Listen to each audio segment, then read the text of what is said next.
یہ سورۃ فاتحہ پورے قرآن مجید کا خلاصہ ہے۔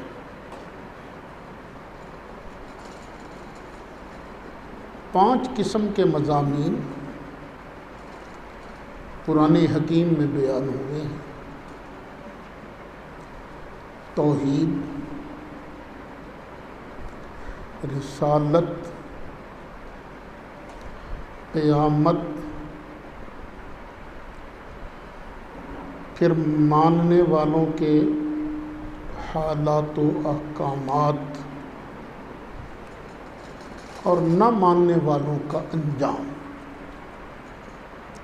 پورے قرآن کریم کا خلاصہ سورۃ فاتحہ میں ہے۔ الحمدللہ رب العالمین، یہ بھی توحید خداوندی پر دال ہے۔ جب ہر طرح کی تعریف صرف اللہ کے لیے ہے تو پھر عبادت بھی تو اسی کی ہونی چاہیے نا، جو ہر تعریف کے قابل ہے، ہر تعریف کے لائق ہے۔ الرحمن دنیا میں بھی ہمیں نعمتوں سے مالا مال کر رہا ہے، نواز رہا ہے۔ جس کا کھاتے ہو پھر اسی کا گاؤ، اسی کی عبادت کرو۔ الرحیم، وہ آخرت میں بھی تمہیں نوازے گا، تو جس سے تم نے آخرت میں لینا ہے پھر پوجا آج تو اسی کی کرو نا۔ آگے فرمایا گیا مالک یوم الدین۔ دین کا معنی بدلہ بھی آتا ہے،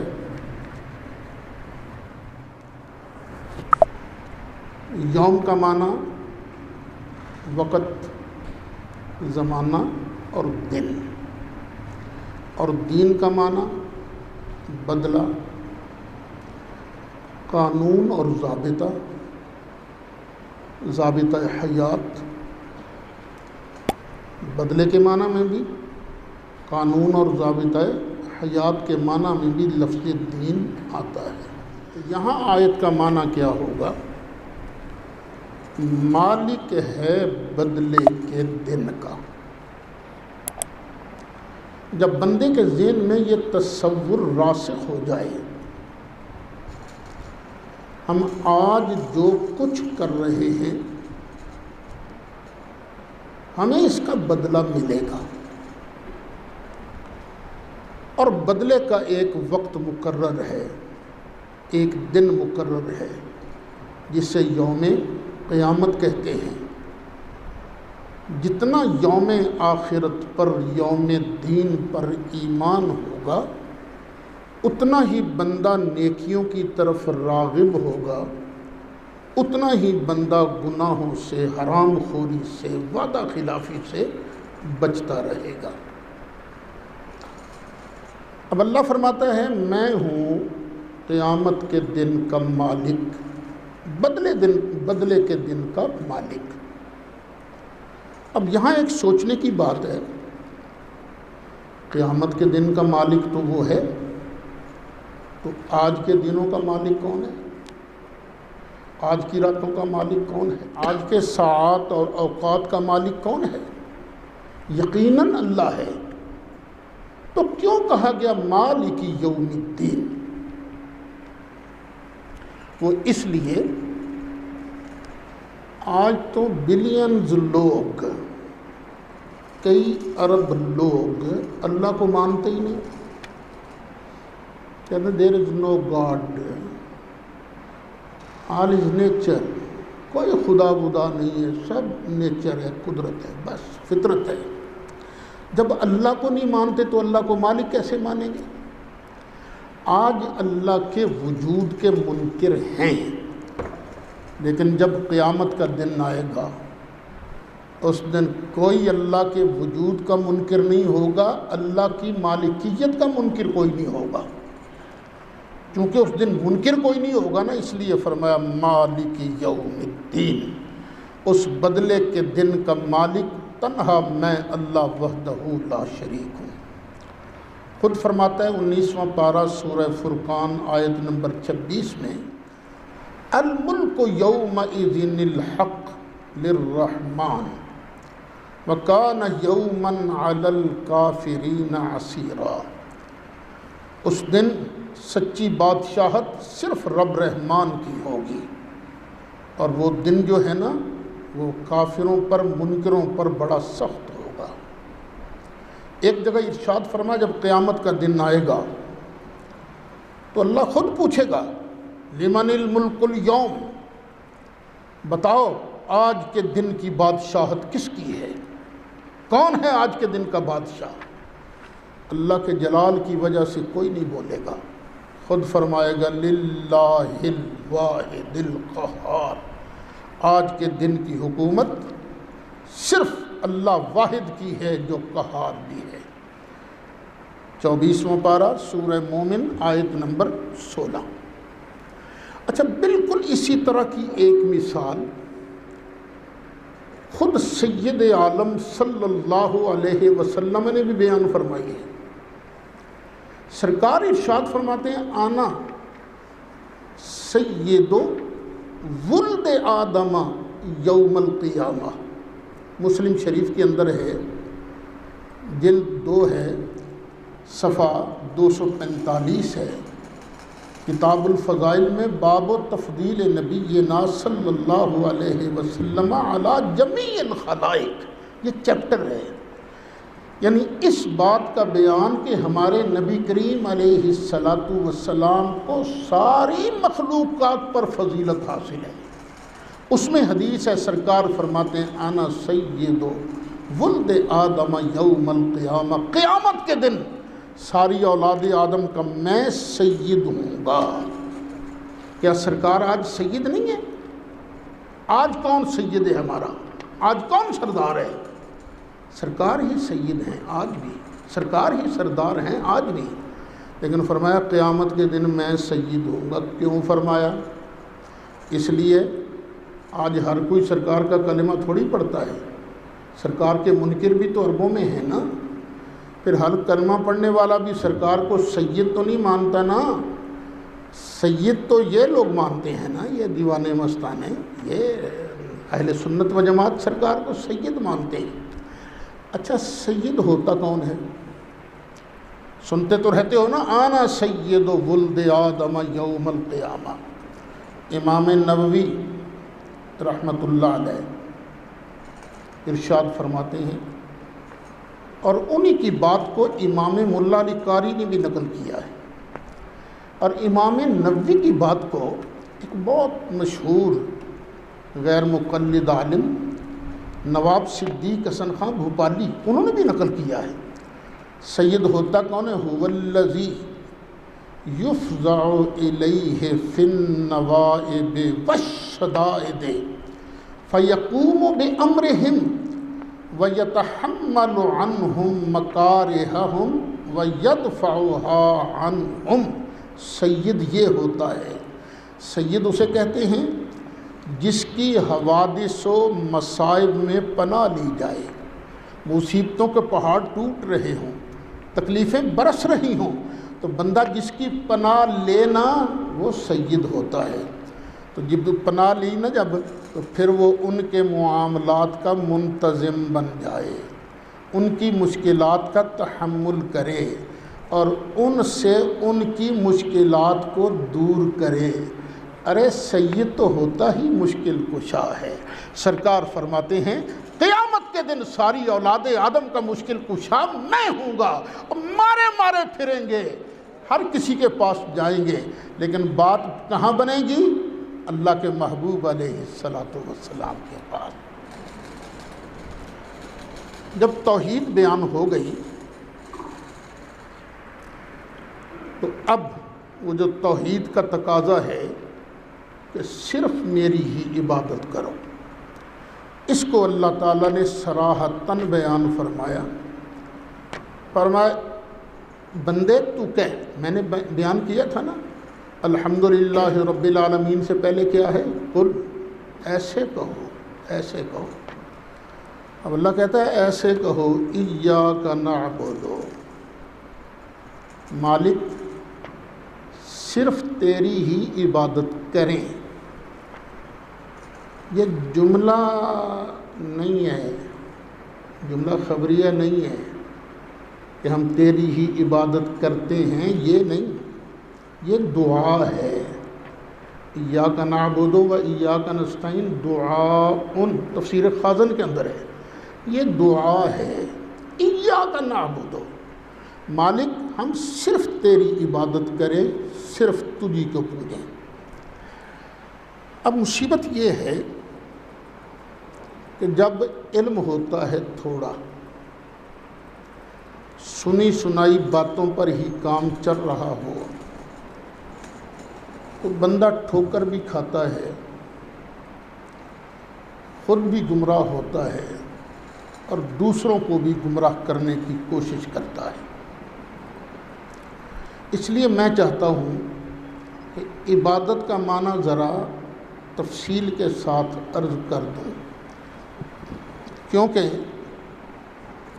پاکستان، ہندوستان اور بلکہ پوری دنیا کے مسلمان جو ہیں عبادت اللہ ہی کی کرتے ہیں، کسی اور کی نہیں کرتے، لیکن جو اللہ کا ہو، جس کا تعلق مالک سے ہو، اس کا ادب بھی کرتے ہیں، احترام بھی کرتے ہیں، اس کے ساتھ جڑنے میں اپنی فلاح سمجھتے ہیں، برکات حاصل کرتے ہیں۔ لیکن بڑے افسوس کی بات ہے، اللہ تعالیٰ ہمیں لے جائے، پھر لے جائے مکہ مکرمہ، مدینہ منورہ لے جائے، غار حرا پر چڑھنے لگو تو نیچے بورڈ لکھا ہے کئی زبانوں کے اندر، خبردار یہاں سے برکت حاصل کرنا حرام ہے۔ غار ثور پر بھی چڑھنے لگو تو یہ بورڈ لکھے ہوتے ہیں، خبردار یہاں سے برکت حاصل کرنا حرام ہے۔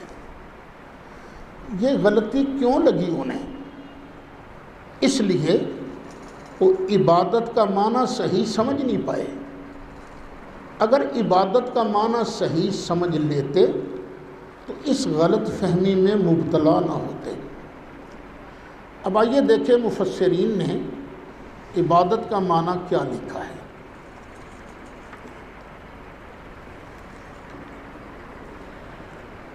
امام بغوی، جنہیں محیی السنہ بھی کہا جاتا ہے، حافظ ابن تیمیہ کے سامنے سوال ہوا کون سی تفسیر اچھی ہے؟ 3 تفسیروں کا نام لے کر پوچھا گیا، بیضاوی، زمخشری کی یا امام بغوی کی معالم التنزیل، ان تینوں میں سے کون سی تفسیر اچھی ہے؟ حافظ ابن تیمیہ نے جواب دیا، ان تینوں میں سے سب سے زیادہ جو تفسیر بدعات سے بری ہے وہ معالم التنزیل ہے امام بغوی کی۔ یہ مشکات آپ پڑھتے ہو نا، یہ مشکات اصل کتاب نہیں، ایک کتاب لکھی تھی امام بغوی نے مصابیح السنہ، لیکن اس میں یہ پتہ نہیں چلتا تھا یہ حدیث بیان کس نے کی ہے، تو صاحب مشکات نے پھر اس پر کام کیا، کچھ اضافہ بھی کیا۔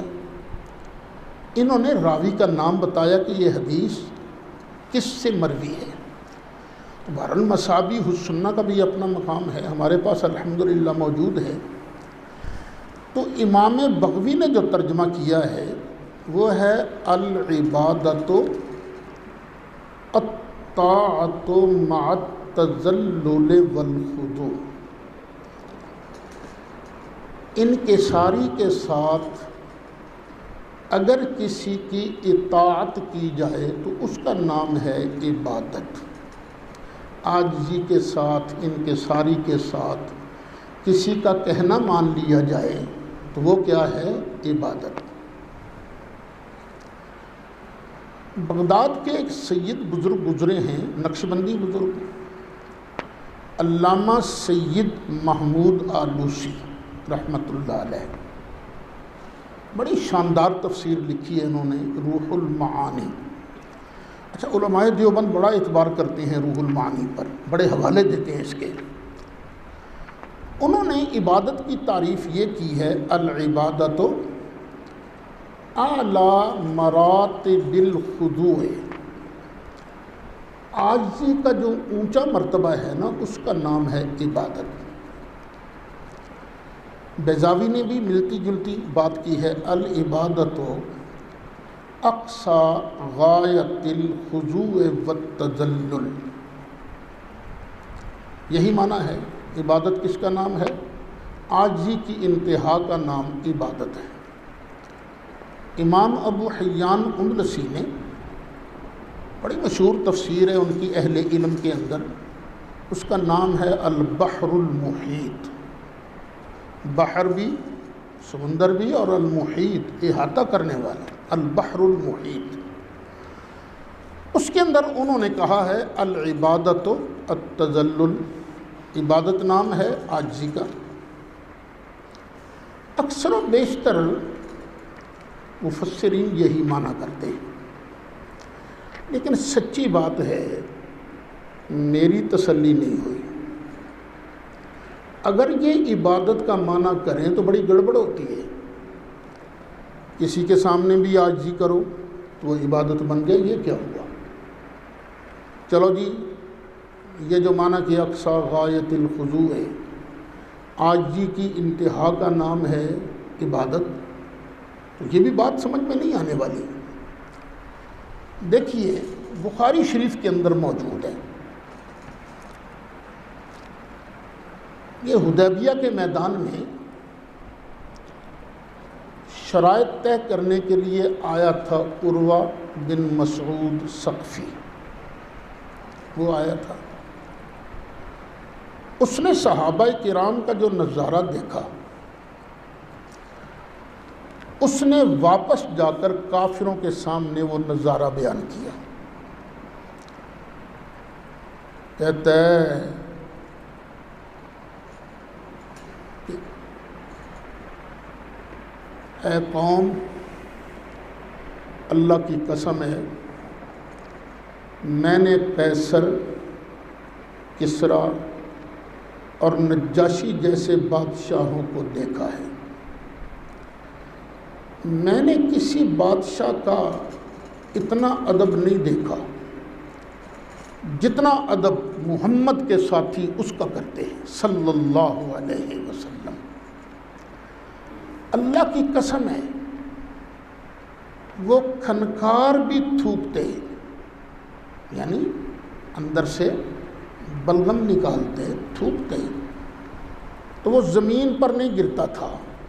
کیوں؟ صحابہ کرام اپنے ہاتھ یوں آگے کر دیتے تھے، ہاں ہاتھ ہیں ادھر، ہاتھ کسی نہ کسی کے ہاتھ پر گرتا تھا، نیچے گرنے کی جگہ ہی نہیں ملتی تھی۔ اور پھر وہ جس کے ہاتھ پر آتا نا، وہ کیا کرتا؟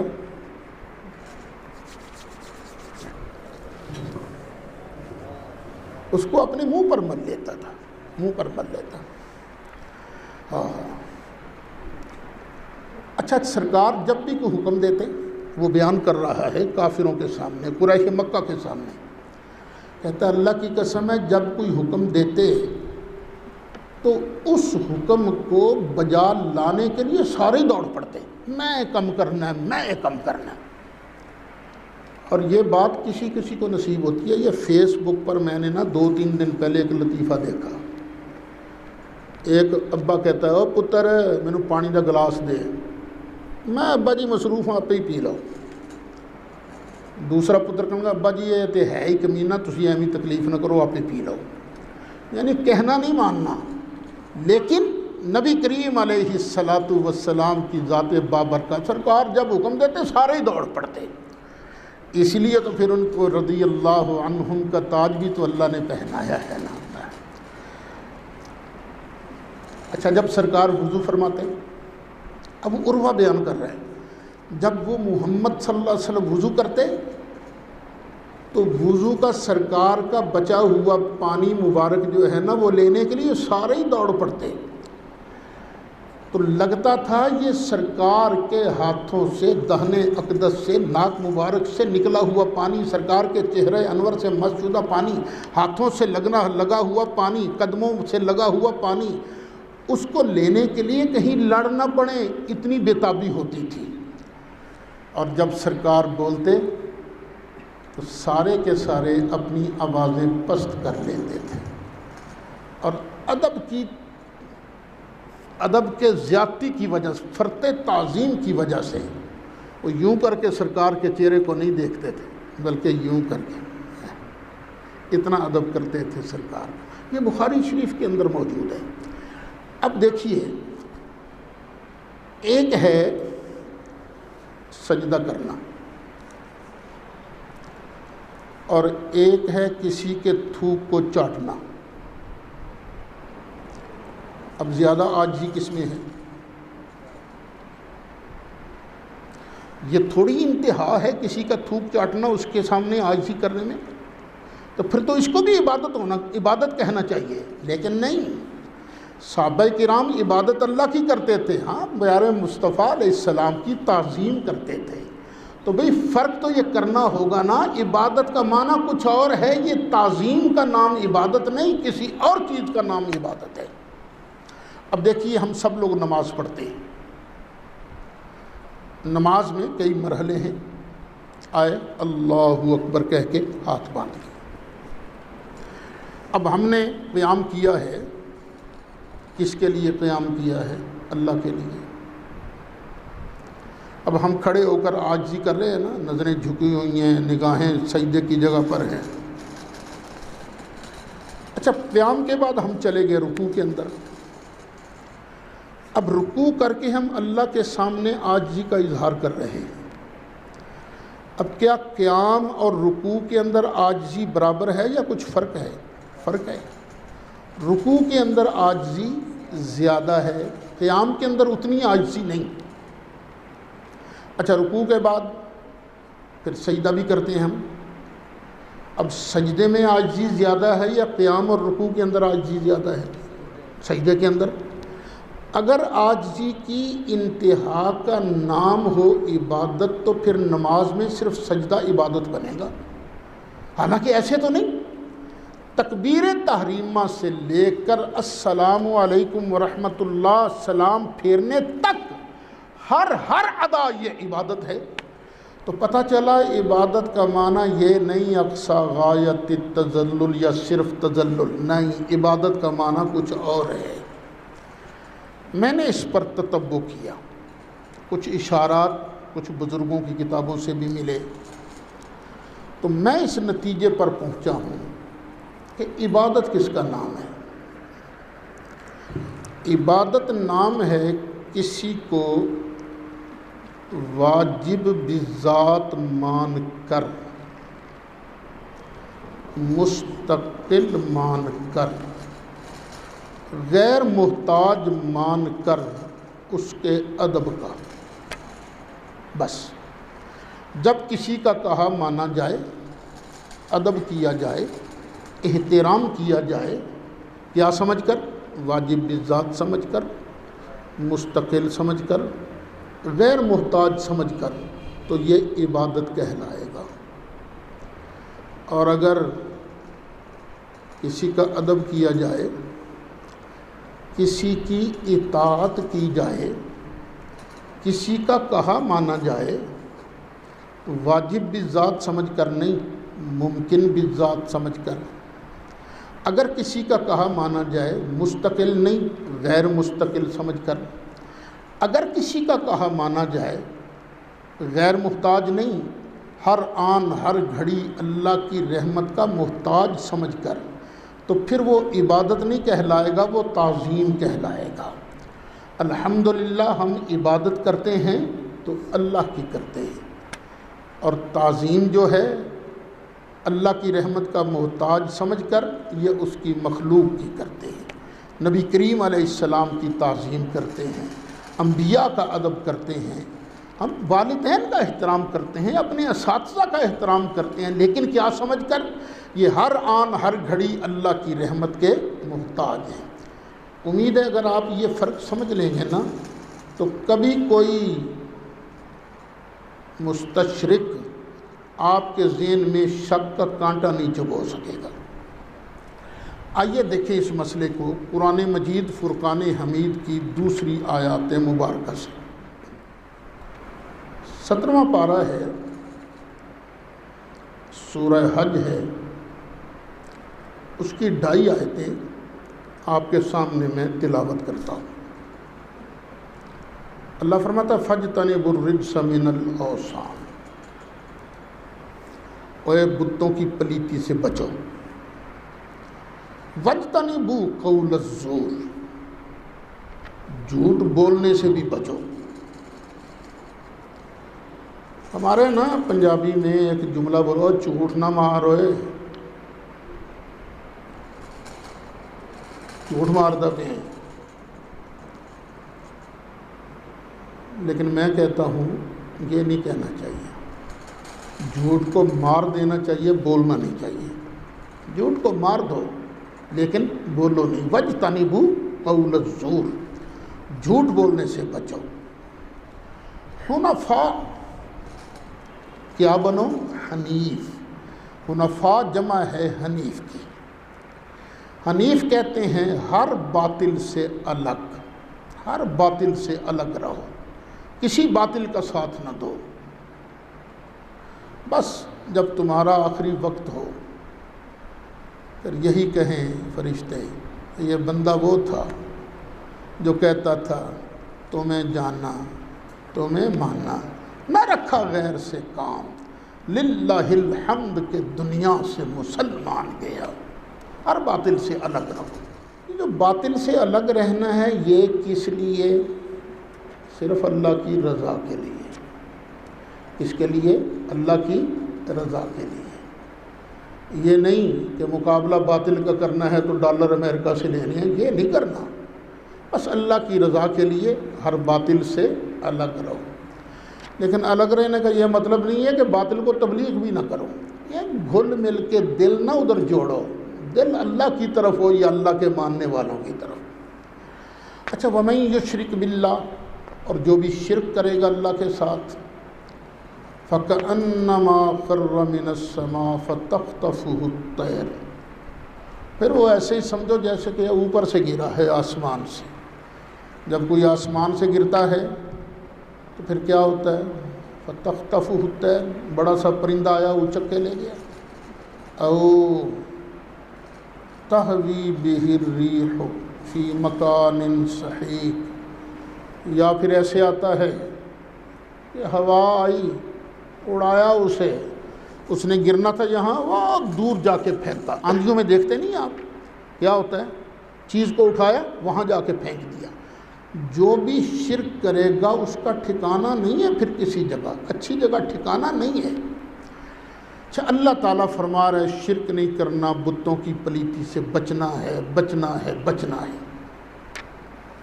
اللہ کو پتہ تھا نا، میں تو روک رہا ہوں بتوں کی پلیتی سے، میں تو روک رہا ہوں جھوٹ بولنے سے، لیکن کچھ لوگ ایسے بھی تو پیدا ہوں گے نا جن کو مسالہ کچھ زیادہ لگ جائے گا۔ جب مسالہ زیادہ لگے گا تو پھر وہ ہر بات کو شرک کہنا شروع کر دیں گے۔ کسی کے ہاتھ چومتے دیکھا تو کہا یہ شرک ہے، کسی کا احترام کرتے دیکھا تو کہا یہ شرک ہے۔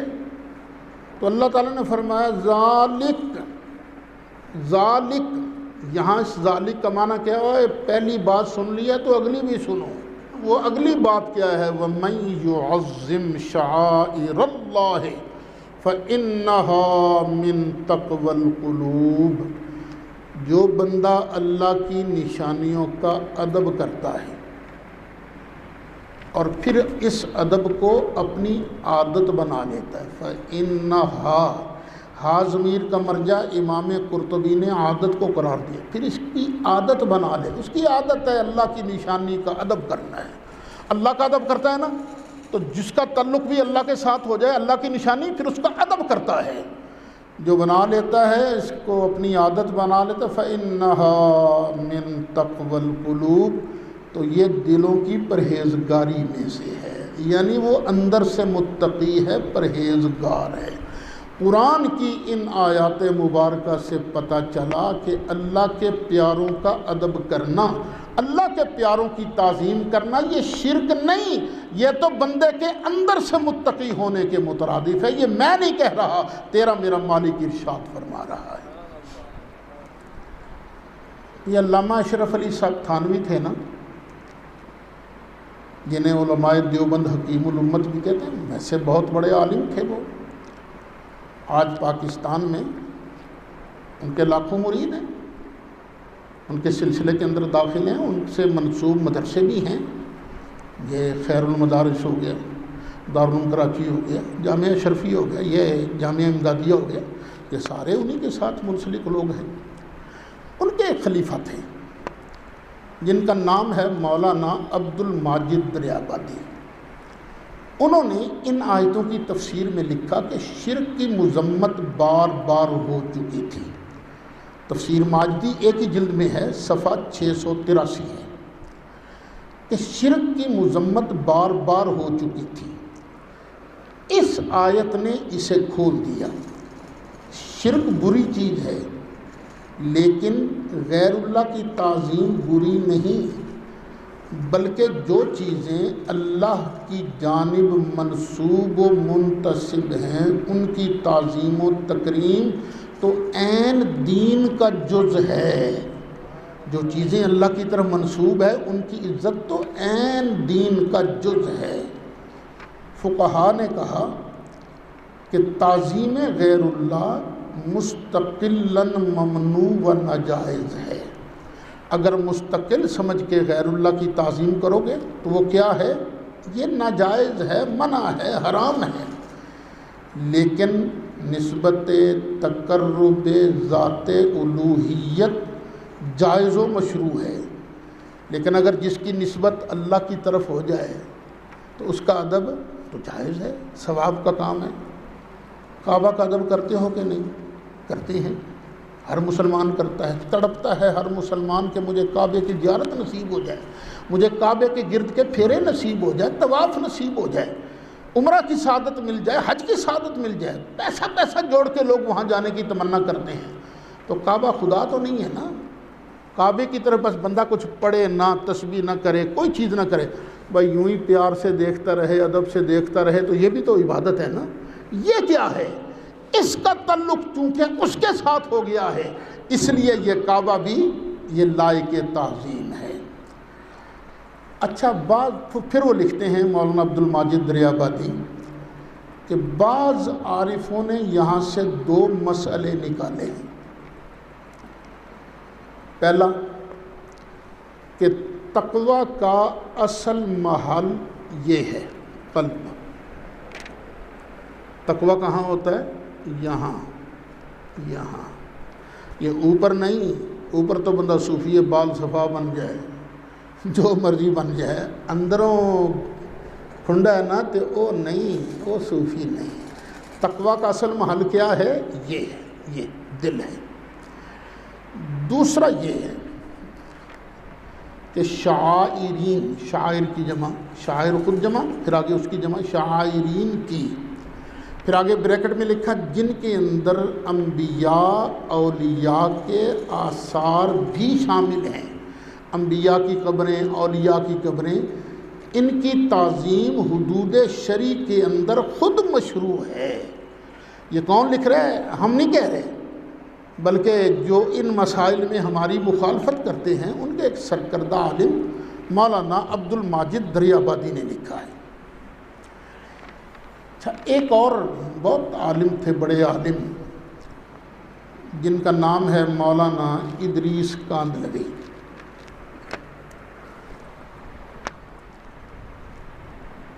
واقعی یہ بڑے عالم جنہوں نے، جو شیخ الحدیث تھے جامعہ اشرفیہ لاہور کے، نبی کریم علیہ السلام کی سیرت مبارکہ پر بڑی شاندار کتاب لکھی ہے، بڑی شاندار، جس کا نام ہے سیرت المصطفیٰ۔ ہو سکے تو پڑھ لینا، مجھے تو بڑا مزہ آیا تھا۔ بس وہ میں حیران ہوتا ہوں یار اتنے بڑے بڑے لوگ بس چند باتوں پر اڑ گئے، کتنا بڑا نقصان ہوا، کئی لوگ ان مسائل کی وجہ سے قتل ہوئے، کاش ایسا نہ ہوتا۔ وہ نہ لکھا تھا تو چلو کہتے جی غلطی ہو گئی، بعد والے کہنے غلطی ہو گئی، تاکہ وہ امت تو اکٹھی ہو جائے نا، تو بس اسی کی وجہ سے مسئلہ اڑا ہوا ہے۔ اچھا، یہ مولانا ادریس کاندھلوی کہتے ہیں کہ مطلب یہ ہے کہ شاعر اللہ کی تعظیم شرک نہیں بلکہ تقوی کی علامت ہے اور آثار توحید میں سے ہے، اس لیے کہ عاشق کی شان یہ ہے کہ جو چیز اس کے محبوب کی طرف منسوب ہو یا اس کی نامزد ہو یا اس کے دین کی نشانی ہو، دل و جان سے اس کی تعظیم کرے، اور الحمدللہ مسلمان کرتے ہیں۔ یہ قرآن شریف پڑھا ہوا ہے، یہ تفسیریں ہیں، قرآن شریف ہے۔ اچھا، یہ قرآن شریف، یہ گتا، یہ کاغذ، یہ سیاہی، یہ خدا ہے؟ کیا یہ گتا وغیرہ خدا کا کلام ہے؟ نہیں۔ تو ان کا بھی ادب ہوتا ہے کہ نہیں؟ ان کا بھی احترام ہوتا ہے کہ نہیں؟ کیوں؟ بھائی اس کا تعلق اس کے ساتھ ہو گیا ہے، اس لیے جس کا تعلق بھی اس کے ساتھ ہو جائے تو وہ چیز بھی قابل احترام، قابل تعظیم ہو جاتی ہے۔ کئی بار دیکھا مسئلہ پوچھنے آ جاتے ہیں، استاد جی ظلم ہو گیا، روتے ہیں بیچارے، کیا ہو گیا؟ وہ جی قرآن شریف پڑھیا سی ہتھوں چھٹ گیا ہے، ہائے میرے کو بہت ظلم ہو گیا ہے، یعنی ادب میں کمی ہو گئی، اس نے کوئی جان بوجھ کے نہیں کیا، لیکن استاد جی بس ایسے ہو گیا، اب مجھے کیا کرنا، میرے کو کفارہ تو نہیں دینا پڑے گا۔ یہ اندر کا ایمان ہے نا، چونکہ اس کا تعلق اس کے ساتھ ہے، اس لیے اس کی ذرا بھی بے ادبی نہیں ہونی چاہیے۔ ایسے ایک بات میں عرض کروں کہ الحمدللہ میں باہر بھی جاتا آتا رہتا ہوں، جتنا ادب، جتنا احترام پاک و ہند کے مسلمان کرتے ہیں اتنا ادب کوئی نہیں کرتا، کوئی نہیں کرتا۔ حرم شریف میں چلے جائیں، مسجد نبوی شریف میں کئی دیکھا عربیوں کو قرآن شریف کا سرانہ بنا کر اپنی ٹانگیں قبلہ کی طرف پڑھ کے خراٹے لے کر سو رہے ہیں۔ مسجد نبوی شریف کے اندر بھی ایسے ہی ہے، سو رہے ہیں، روضہ شریف کی طرف لاتیں ہو رہی ہیں، ٹانگیں ہو رہی ہیں، کعبے کی طرف ٹانگیں ہو رہی ہیں، قرآن شریف سر کے نیچے رکھا ہوا ہے۔ کئی تو ایسے بھی آتے ہیں بندے، دیکھیں قرآن شریف نیچے، جوتیاں اوپر۔ احترام اللہ نے جو دیا ہے یہ ان کو دیا ہے پاک و ہند کے لوگوں، اور بھی لوگ ہیں، ترکی کے لوگوں کے بارے بھی سنا، بڑے پیارے لوگ ہیں، بڑے عاشق لوگ ہیں۔ تو اللہ تعالی ہمیں ادب والوں سے رکھے، ادب والوں میں سے۔ دیکھیے نا، ذرا سی بھی گڑبڑ ہو گئی نا، ذرا سی بھی، سارے ایمان کا ستیہ ناش ہو جاتا ہے، ایمان نہیں بچتا۔ ہوا کیا؟ ذرا سی آواز دوران گفتگو سرکار کی آواز سے اونچی ہو گئی تو اللہ فرماتا ہے لا ترفعوا اصواتکم فوق صوت النبی ولا تجهروا له بالقول كجهر بعضكم لبعض ان تحبط اعمالكم وانتم لا تشعرون۔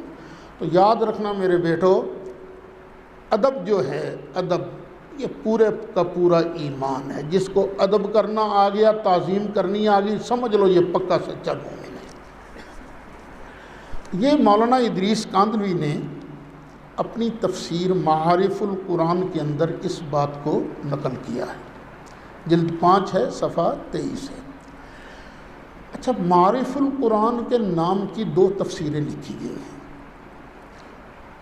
ایک تفسیر مولانا ادریس کاندھلوی نے لکھی ہے، اور دوسری اسی نام کی تفسیر لکھی ہے مولانا مفتی محمد شفیع صاحب نے، جو جسٹس تقی عثمانی، مولانا رفیع عثمانی کے والد ہیں، دیوبند کے اندر پہلے مفتی تھے۔ یہ دونوں تفسیریں بھی اچھی تفسیریں ہیں۔ ایک اور دیوبندی عالم ہیں جن کا نام ہے علامہ شبیر احمد عثمانی، جنہیں علماء دیوبند شیخ الاسلام کہتے ہیں۔ انہوں نے قرآن مجید فرقان حمید کا حاشیہ بھی لکھا ہے، پورا نہیں لکھا، آل عمران تک حاشیہ ہے۔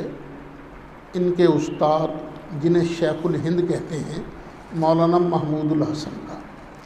تو ان کے بعد پھر انہوں نے پورا قرآن پاک کا حاشیہ مکمل کیا ہے۔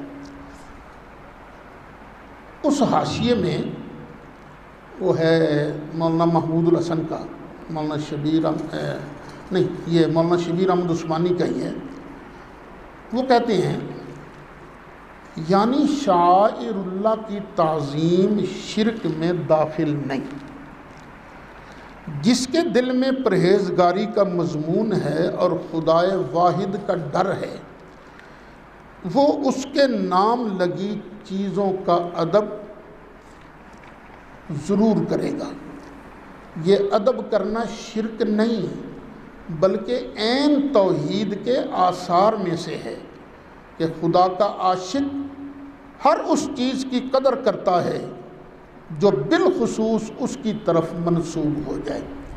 اب دیکھیے نبی کریم علیہ الصلاۃ والسلام کا ہم ادب کرتے ہیں، سب سے زیادہ مخلوق میں سرکار جتنا ادب کسی اور کا نہیں کرتے۔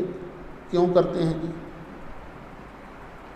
اس لیے کہ یہ اس کے ہیں نا، اللہ کے ہیں، اللہ نے ان کو اپنا محبوب بنایا ہے، اللہ نے ہی انہیں معراج کرایا تھا، اللہ نے ہی انہیں عظمتیں اور شرف عطا کیا ہے۔ چونکہ اللہ کے ساتھ منسوب ہے اس لیے سرکار کا ادب، جس نبی کا نام نامی اس میں گرامی آ جائے، آپ کے دل میں ادب، احترام، تعظیم ہوتی ہے کہ نہیں؟ کیوں؟ اس لیے ہم نے تو اگرچہ نہیں دیکھا لیکن ہیں تو اس کے نا اسی کا پیغام آگے پہنچاتے رہتے تھے۔ اچھا اب یہ قبریں جو ہیں، قبریں ہمیں خام خواہ لوگ کہتے ہیں یہ قبر پرست ہیں، یہ قبر پرست ہیں۔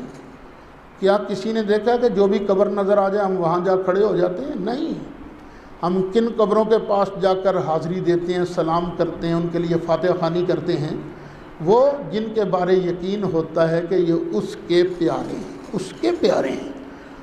ہم قبر پرست نہیں ہیں، ہم صرف اور صرف خدا پرست ہیں۔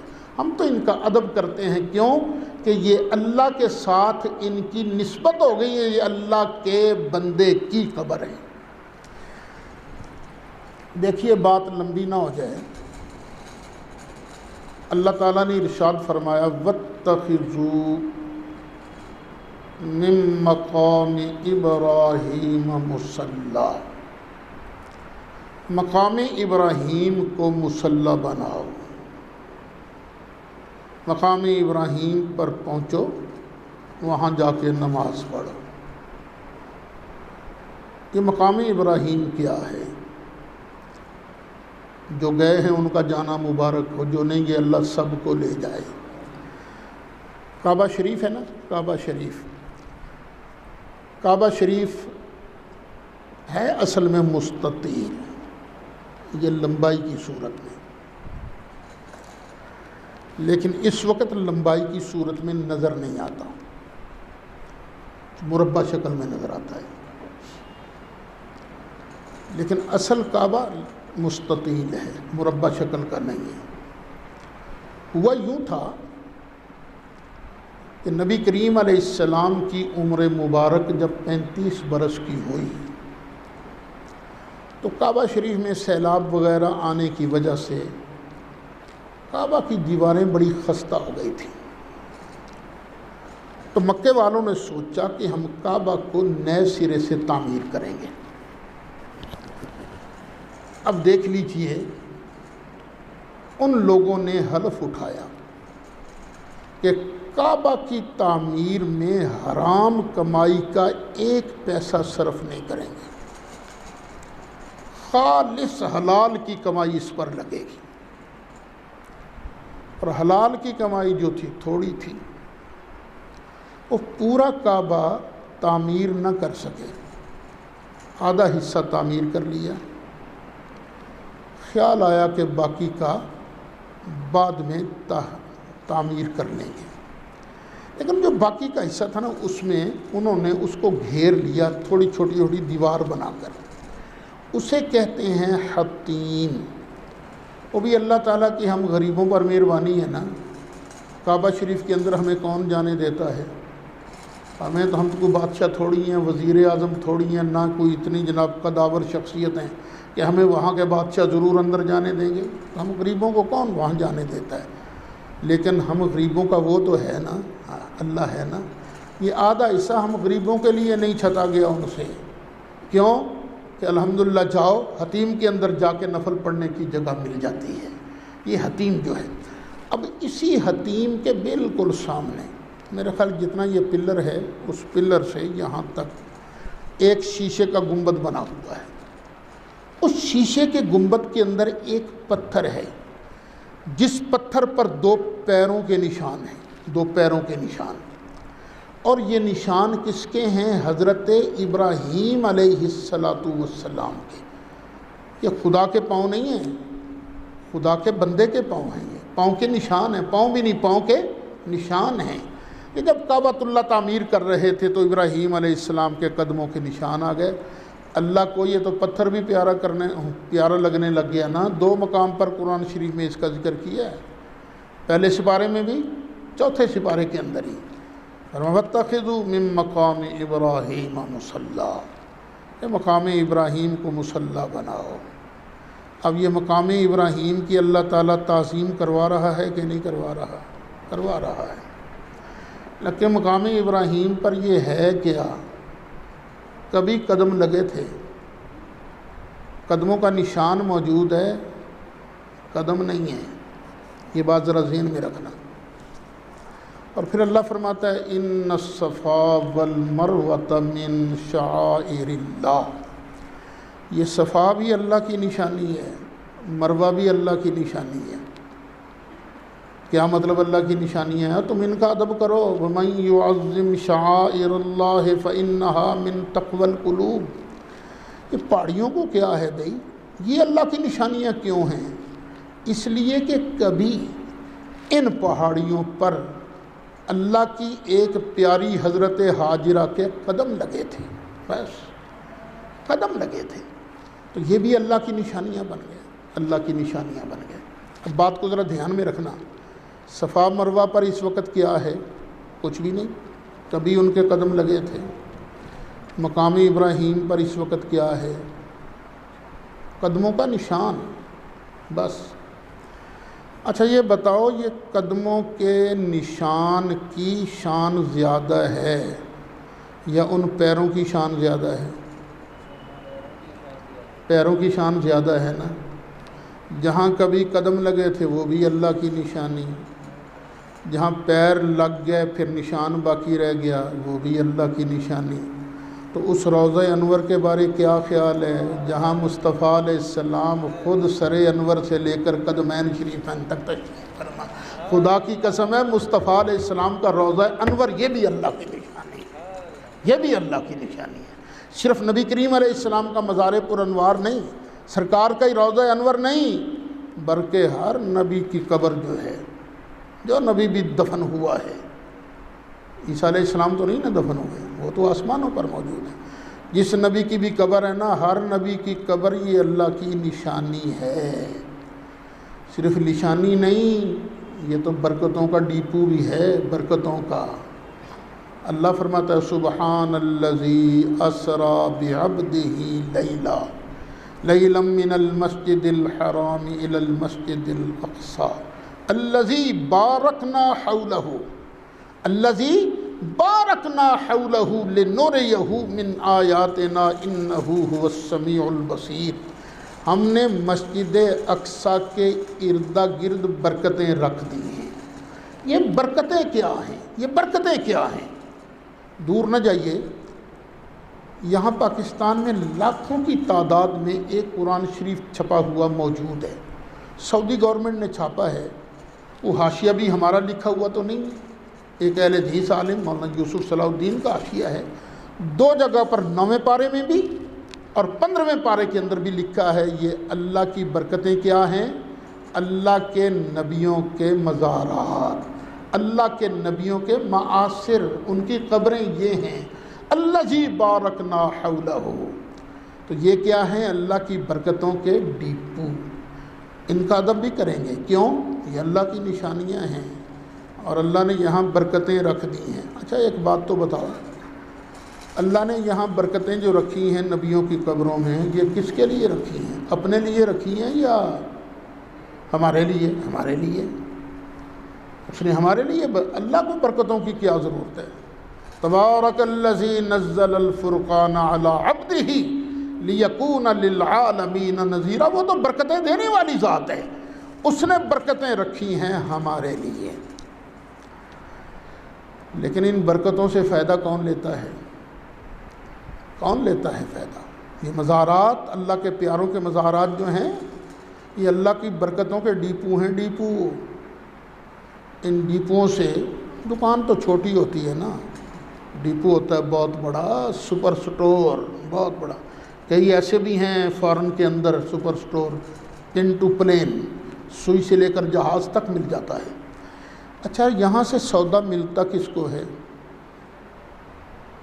کس کو ملتا ہے سودا؟ اس کو ملتا ہے جو مانگے، جو مانگتا نہیں اس کو کبھی سودا نہیں ملتا۔ نہیں اعتبار تو باہر چلے جائیے، کسی دکان پر کھڑے ہو جائیے خاموش، دکان والا پوچھے ہاں بھی کیا چاہیے آپ کو، آپ چپ، وہ کیا چاہیے، چپ، بتاؤ سودا مل جائے گا؟ نہیں ملے گا، کلیئر کٹ بتانا پڑے گا، مجھے 2 کلو چینی چاہیے، 2 کلو، 1 کلو گھی چاہیے، مجھے دال چاہیے، کڑھائی گوشت مجھے اتنا بنا کر دو، کلیئر کٹ کہنا پڑتا ہے نا۔ کہ باربیکیو دکانوں پر چلے جاؤ، وہاں کباب بھی ملتے ہیں، لیکن بتانا پڑتا ہے کباب چاہیے، ٹکے چاہیے، منہ میں پانی تو نہیں آ رہا، یہ چاہیے بھی، مانگنا پڑتا ہے وہاں جا کر۔ تو یہ بھی مزارات ہیں جہاں بھی جا کے مانگنا پڑتا ہے۔ سرکار کی بارگاہ میں جاؤ تو کہو میں گدا تو بادشاہ، بردے پیالہ نور کا، نور دن دونا تیرا، دے ڈال صدقہ نور کا، میں گدا تو بادشاہ، بردے پیالہ نور کا، میں گدا تو بادشاہ، بردے پیالہ نور کا، میں گدا تو بادشاہ، بردے پیالہ نور کا، نور دن دونا تیرا۔ محبوبہ تیرا نور کم تھوڑی ہو جانا ہے، تیرا تو نور ہر دن ڈبل ہی ہوتا جا رہا ہے نا۔ نور دن دونا تیرا، دے ڈال صدقہ نور کا، نور دن دونا تیرا، دے ڈال صدقہ نور کا۔ آج دن کو تاریخ کون سی تھی چاند کی؟ 10 شوال تھی نا، اور یہ 10 شوال اسی کا یوم ولادت ہے جس کا یہ شعر ہے۔ اعلیٰ حضرت امام اہل سنت مولانا شاہ احمد رضا خان فاضل بریلوی رحمۃ اللہ علیہ، چلو انہی کی بارگاہ میں بھی نذرانہ عقیدت ہو جائے گا، لکھا تو انہوں نے ہے نا، سرکار کی نظر ان پر بھی ہو ہم پر بھی ہو۔ میں گدا تو بادشاہ، بردے پیالہ کا، میں گدا تو بادشاہ، بردے پیالہ نور کا، نور دن دونا تیرا، دے ڈال صدقہ نور کا۔ ہم تو ہم ہیں نا، جو گدا دیکھو لیے جاتا ہے توڑا نور کا۔ کوئی بادشاہ ہو، ترکی کا صدر ہو، چچنیا کا صدر ہو، کوئی بھی ہو، جو گدا دیکھو لیے جاتا ہے توڑا نور کا، نور کی سرکار ہے کیا اس میں توڑا نور کا۔ اچھا، لفظ توڑا جو ہے نا، اس کے 2 معنی ہیں۔ ایک معنی بورا، 2 توڑے چولاں دے دیں بھائی، کہتے ہیں نا 2 توڑے، اور توڑا کا ایک معنی ہے گھاٹا، آج تے توڑا ہی پہ گیا، گاہک ہی کوئی نہیں آیا، کہتے ہیں نا دکاندار۔ تو اس ایک لفظ کو دونوں معنوں کے اندر اعلیٰ حضرت نے شعر میں بیان کیا ہے۔ جو گدا دیکھو لیے جاتا ہے توڑا نور کا، جو بھی مانگتا ہے نا اسے نور کا بورا ضرور ملتا ہے۔ جو گدا دیکھو لیے جاتا ہے توڑا نور کا، نور کی سرکار ہے کیا اس میں توڑا نور کا۔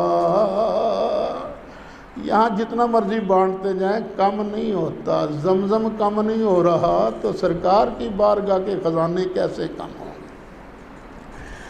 تو عبادت نام ہے کسی کا ادب کرنا کیا سمجھ کر، واجب بذات، مستقل اور غیر محتاج سمجھ کر۔ اور تعظیم کسے کہتے ہیں؟ ادب کرنا، کہا ماننا، ممکن بذات، غیر مستقل اور اللہ کی رحمت کا ہر آن ہر گھڑی محتاج سمجھ کر۔ اوہ ہم سے بڑا موحد کون ہوگا؟ ہم ہیں وہ موحد جو اللہ کی توحید کے بھی قائل ہیں اور ساتھ ساتھ انبیاء و اولیاء کی تعظیم کے بھی قائل ہیں۔